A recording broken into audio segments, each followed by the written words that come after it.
야곱이 약속을 받은 자임에도 불구하고 형 에서에게 쫓겨가지고 자기 장막을 떠나야 됐습니다. 생명의 위협을 당했습니다. 씨와 땅에 대한 위기가 왔습니다. 그래서 이삭이 야곱을 외삼촌 집인 라반의 집으로 보내지요.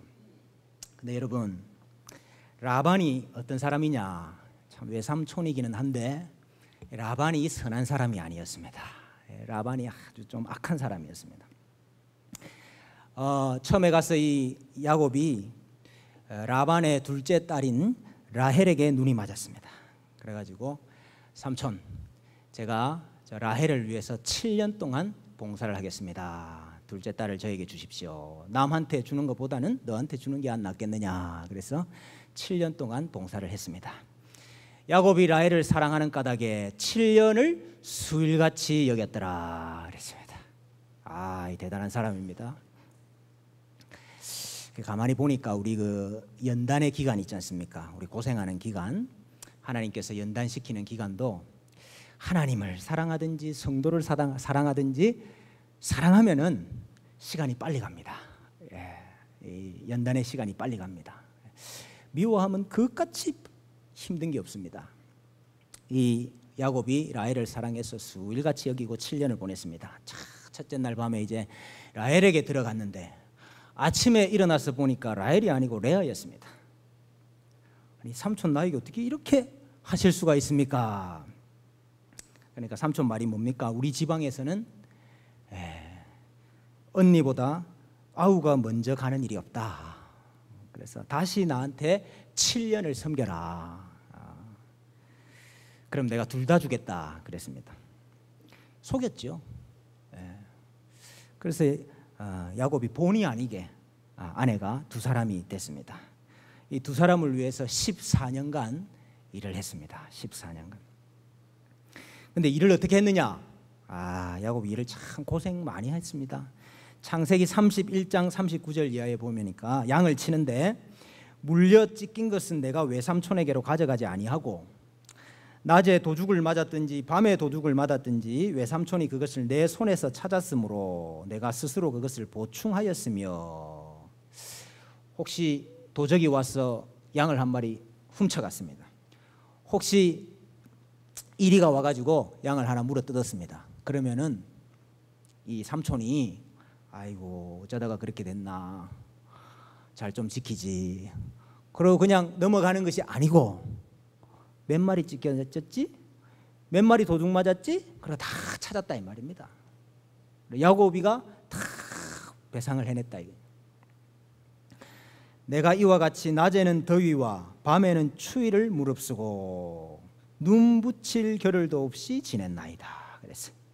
눈 붙일 겨를도 없이 지냈습니다. 야곱이 14년은 두 아내 위해서 일을 하고 또 나머지 6년은 자신을 위해서 일을 했는데, 싹을 받으면서 일을 했는데 그 싹도 삼촌이 10번이나 바꿨다.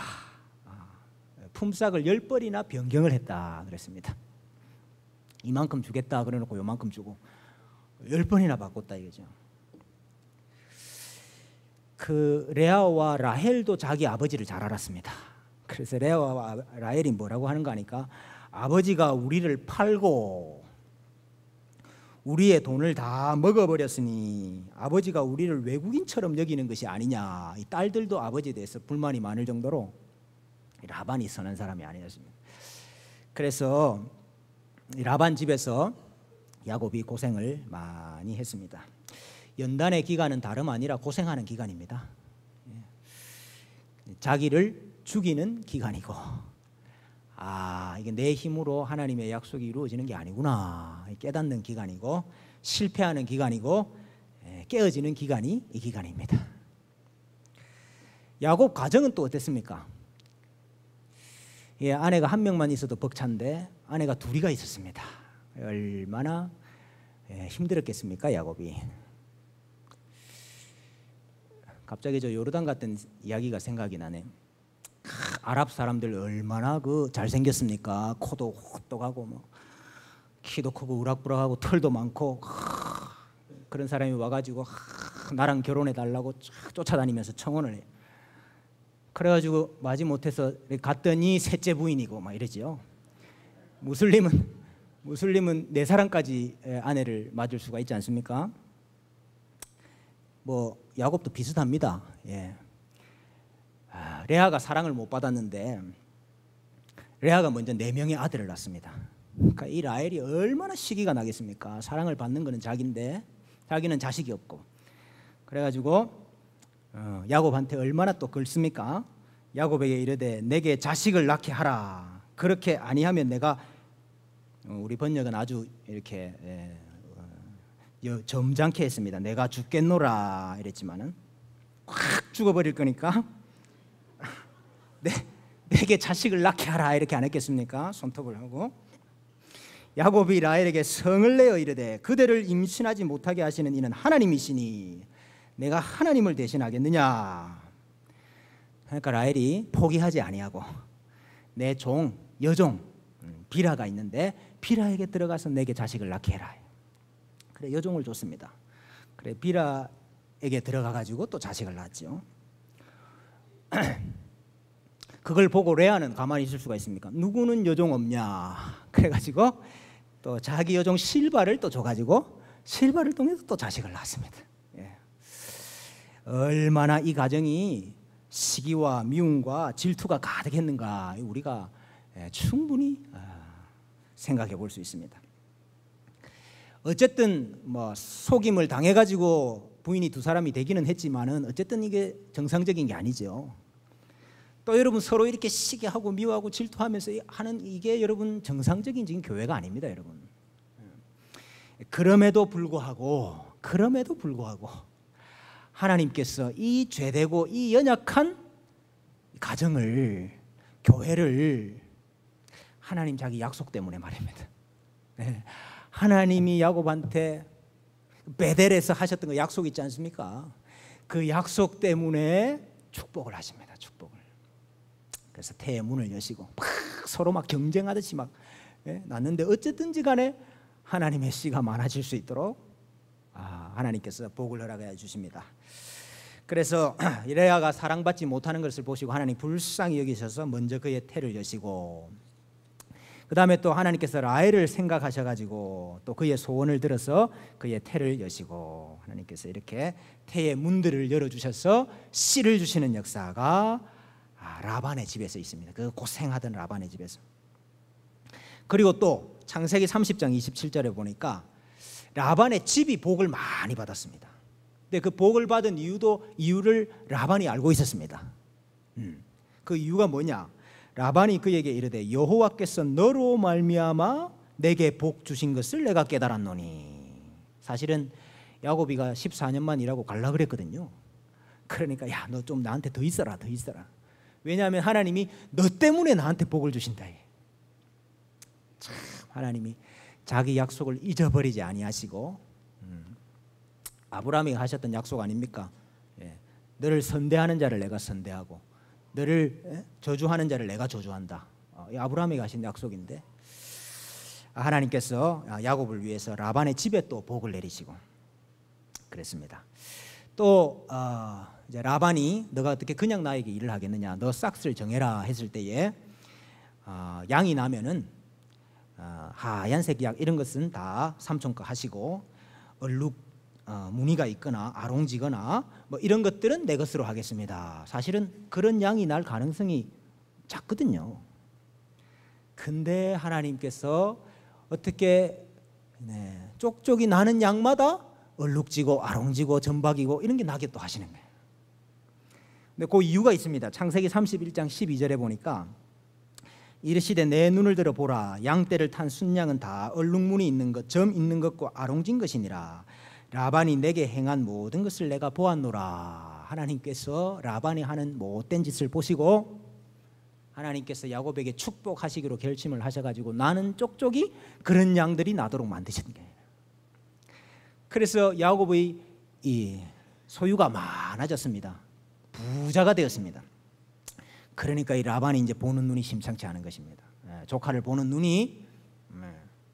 그래서 이 야곱이가 내가 더 이상 못 있겠다 그렇게 생각하는데 마침 하나님께서 꿈에 나타나셔서 나는 베델의 하나님이라.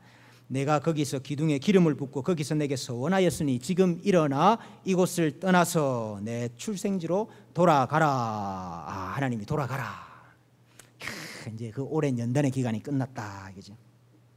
그래서 이제 모든 소유를 다 챙겨가지고 거기서 낳은 또 아들, 딸 다 데리고 출발을 했습니다. 라반한테는 말을 안 하고 출발을 했습니다. 라반이 절대 안 보내줄 것 같아가지고 말을 안 하고 한참 갔는데 라반이 뒤늦게 야곱이 떠났다 하는 소식을 듣고 군사들을 이끌고 쫓아옵니다. 3일 길을 쫓아와서 근데 하나님께서 그 밤에 라반에게 꿈으로 나타나셔서 너 야곱 손대지 마라 그러시는 바람에 안 그랬으면 라반이 야곱을 어떻게 했을 줄 모르는데 하나님께서 그걸 막으셨죠. 그래서 야곱이 내가 지금까지 우리 삼촌에게 이렇게 하지 않았습니까? 하나님이 어젯밤에 꿈에 나타나셔서 삼촌을 야단을 친 겁니다. 이렇게 이야기를 하죠. 그래서 삼촌과 그곳에서 언약을 맺고 우리 서로 치지 말자 이렇게 언약을 맺고 돌아오게 됩니다. 네, 여러분, 라반하고의 관계는 그렇게 끝맺음이 되었습니다만은 아직까지 남아있는 사람이 한 사람 있지 않습니까? 에서가 남아있습니다. 돌아가면 아직까지 에서가 시퍼렇게 살아있습니다. 그래서 야곱이가 걱정이 됐습니다. 사람을 먼저 보내가지고 에서가 어떻게 하고 있나 한번 좀 알아봐라 그랬죠. 갔다 왔던 사람들이 보고하기를 에서가 지금 400명을 이끌고 당신에게로 쫓아오고 있습니다. 그 이야기를 들었습니다. 그 이야기를 듣고 야곱이 심히 두렵고 답답하여 그랬습니다. 심히 두렵고 답답하여 엎드려서 기도를 하는데 32장 11절 이하에 내가 주께 간구하오니 내 형의 손에서 에서의 손에서 나를 건져 내시옵소서. 내가 그를 두려워함은 그가 와서 나와 내 처자들을 칠까 겁이 나기 때문이니이다. 주께서 말씀하시기를 내가 반드시 내게 은혜를 베풀어 내 씨로 바다에 셀 수 없는 모래와 같이 많게 하리라 하셨나이다. 지금 야곱이 심히 두렵고 떨려가지고 하나님께 기도를 하는데 여러분 어떻게 기도를 하고 있습니까? 하나님이 나에게 약속하시기를 내 씨가 바다의 모래와 같이 셀 수 없도록 많아지도록 하겠다고 약속하지 않았습니까? 약속하지 않았습니까? 하나님 약속을 지켜야 되지 않겠습니까? 에사가 와서 나를 치면 그 약속 이루어지지 않는 건데 하나님 약속을 이루어 주세요 이렇게 기도합니다. 여러분 기도는 하나님의 약속 붙잡고 구하는 게 기도입니다. 간절하게 기도를 했습니다. 그리고 때를 지어가지고 가족들, 처자식들 또 소와 양떼들 다 약복강을 건너도록 합니다. 그리고 혼자 약복 나루를 건너지 아니하고 혼자 남아서 간절히 기도를 합니다. 기도하는데 거기 여호와의 사람이 한 사람 나와서 보통 구약 시대에 나온 제2위 성자 예수님이다 이렇게 많이 봅니다. 어쨌든 붙잡고 기도를 하는데 여러분 그 씨름 우리 씨름을 했다 그러지 않습니까? 그것은 기도의 씨름이죠. 기도의 씨름. 호세아 12장에 보니까 야곱은 모태에서 그의 형의 발 뒤꿈치를 잡았고 또 힘으로는 하나님과 겨루되 여기 하나님과 겨뤘다 그러죠. 천사와 겨루어 이기고 울며 그에게 간구하였으며 그랬는데 여기 운다 하는 이 단어가 보통 회개할 때 우는 것을 가리키는 것이거든요. 그래서 이 야곱이 회개하면서 기도했다 이렇게 보는 것이 맞습니다. 뭘 회개했을까요? 뭘 회개했을까요? 야곱이 물론 지금까지 약속 붙잡고 살기는 했습니다. 그러나 그 약속을 자기 힘으로 이루려고 했다 이거죠. 사람 보고 이루려고 했다 이거죠. 에사한테 돈으로 주고 사면은 나한테로 돌아올 거라고 생각을 한 거죠. 사람 보고 자기의 힘으로 하나님의 약속을 이루려 했던 거. 그거 회개하면서 붙잡고 간절히 기도의 씨름을 했습니다. 기도의 씨름을. 여러분 야곱의 일생이 사람 붙잡고 씨름한 생애였는데 사람 붙잡고 씨름해가지고 될 일이 아니고 하나님을 붙잡고 씨름해야 된다. 이것을 보여주는 것입니다. 여러분, 우리의 인생이 저 사람이 나를 도와주고 저 사람만 내 편이 되면은 일이 될 것 같아도요, 사람이 하나님의 일을 이루는 것이 아니고 하나님이 하나님의 일을 이루셔요. 그래서 우리에게 필요한 것이 뭐냐? 하나님 붙잡고 씨름하는 게 필요합니다. 야곱이 그 씨름을 약복나루에서 하고 있습니다. 열심히 씨름을 하고 있는데 하나님이 허벅다리 힘줄을 쳐버렸어요. 이게 번역하기가 상당히 어려운 단어입니다. 그래서 이게 허벅다리 힘줄인지 이게 뼈인지 정확하게는 알 수가 없습니다. 어쨌든 쳐버렸어요. 그래서 그 이후로 야곱이 계속 접니다. 남은 일생을 쩔뚝쩔뚝거리면서 살아요. 어쨌든 야곱이 그 약복나루에서 하나님과 씨름하고 하나님을 대면합니다. 야곱이 그곳 이름을 브니엘이라, 하나님의 얼굴이라, 브니엘이라 하였으니 그가 이르기를 내가 하나님과 대면하여 보았으나 내 생명이 보존되었다 함이더라. 여러분, 하나님 만나는 게 제일 큰 복입니다. 아브라함에게 나타나셔가지고 아브라함 창세기 15장에 보면 아브라함에게 나타나셔서 내가 내 방패요 큰 상급이다 그랬죠. 하나님이 약속하신 씨와 땅이 있습니다. 그러나 그 실체가 뭐냐? 사실은 하나님 자신이에요. 그래서 아브라함에게도 말씀하시기를 내가 너의 큰 상급이다. 오늘 야곱에게도 가장 큰 상급이 뭐냐? 하나님이에요. 하나님이 임하시는 곳이 땅입니다.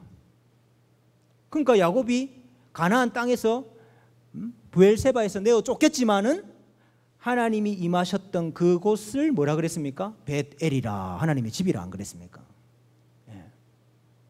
하나님이 임하시는 곳이 땅이고 하나님이 임하시는 곳이 씨고, 그래서 사실은 씨와 땅의 핵심이 본질이 하나님 자신이다 이거예요. 여러분, 우리가 하나님을 만나는 것이 가장 큰 복입니다. 야곱이 지금 다른 복을 받은 것이 아니고 브니엘에서 하나님의 낯을 대면했다. 이것이 큰 복인 것입니다. 그런 뒤에 브니엘을 지날 때에 해가 돋았고 그의 허벅다리로 말미암아 절었더라 그랬습니다. 절었다. 복습 한번 해보십시다. 그리스도 안에 있다 하는 것이 우리 삶에서 어떻게 드러납니까? 예?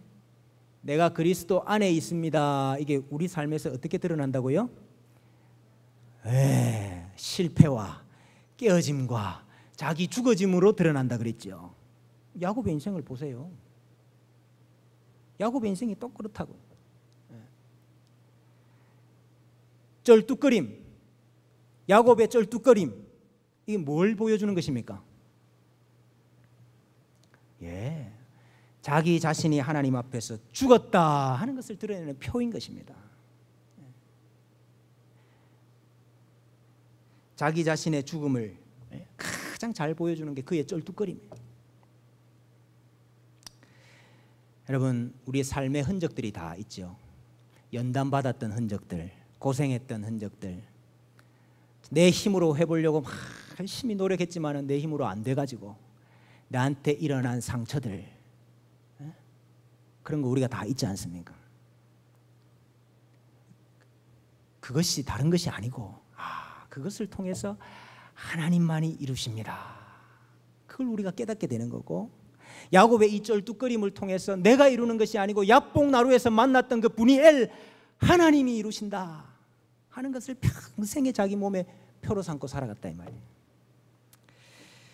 아브라함은 99세에, 이삭은 137세, 야곱은 97세. 실패했던 삶의 흔적들, 자신의 힘으로 안 되는 삶의 흔적들이 다 있었습니다. 여러분, 우리 연로한 우리 성도님들 많습니다만은 내 인생이 어떤 인생이었든지 간에, 세상 사람들이 볼 때는 내 인생이 어떤 인생이었든지 간에 내 인생이 예수 그리스도 안에 있기 때문에 내 인생을 돌아볼 때에 실패한 것도 많고 후회되는 것도 많고 찢기고 맞은 흔적들 많지만은 그래도 여러분 그 흔적들, 그 실패하고 깨어진 것들 때문에 뒤늦게라도 우리가 주의 은혜로만 사는 것입니다, 이렇게 고백하게 되는 거 아닙니까 여러분? 그것만 하면 됩니다 여러분. 그거면 만족합니다. 하나님이 그거면 만족합니다. 야, 이제 네가 나를 아는구나. 이제 네가 내 은혜를 아는구나. 이제 됐다. 그러면 이제 천국 가시면 되는 거예요. 그 연단 통과하면 우리 인생이 이제 완성된 거예요 여러분. 다시 한번 오늘 강조합니다. 하나님을 만나는 것이 우리 가장 큰 복입니다 여러분. 우리 자녀들 여름에 누구를 만나야 될 것이냐? 사람들을 만날 게 아니고, 학원 선생님들을 만날 게 아니고, 하나님을 만나야 이 인생이 변화될 거 아닙니까? 하나님을 만나야 이 인생이 진짜 복이 있을 거 아닙니까? 우리 여름 성경학교에 하나님을 만나는, 분이엘, 하나님의 얼굴을 대면하는 이런 우리 아이들이 되면 좋겠고, 이런 역사들이 일어나면 좋겠습니다. 우리 인생에 깨달아야 될 거, 우리 인생의 가장 큰 복으로 붙잡고 살아야 될 거, 분이엘인 줄로 믿습니다. 내 인생에 쩔뚝거림이 있다 할지라도 그것을 통해 오히려 나는 날마다 죽습니다를 고백하고 내 안에 그리스도께서 사시는 것입니다, 그렇게 살아가시는 우리 모든 성도님들 되시기를 주님의 이름으로 축복합니다.